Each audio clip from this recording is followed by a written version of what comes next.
বয়স 69, আমার স্বামী দীর্ঘ 27 বছর আমার খোঁজ খবর নেন না। তিনি আবার বিবাহ করেছেন।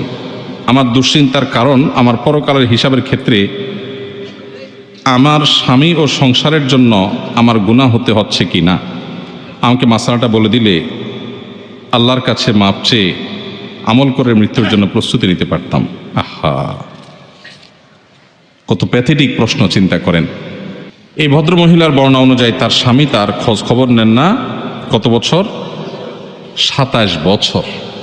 এই বোনকে আমরা আশ্বস্ত করতে চাই, যে স্বামী এরকম অমানুষ, যে স্বামী এরকম জালিম, যে স্বামী স্ত্রীর হক আদায় করে না, ওই স্বামীর আপনি কোনো খেদমত করছেন না, করার সুযোগ পাচ্ছেন না, এর জন্য আল্লাহর কাছে আপনার কোনো দায় নেই। কারণ আল্লাহ তাআলা বলেছেন কোরআনে, লা ইউকাল্লিফুল্লাহু নাফসান ইল্লা উসআহা। যেহেতু তিনি আসছেন না, অতএব আল্লাহর কাছে আপনার কোনো দায় নাই, কোনো জবাবদিহিতা নাই।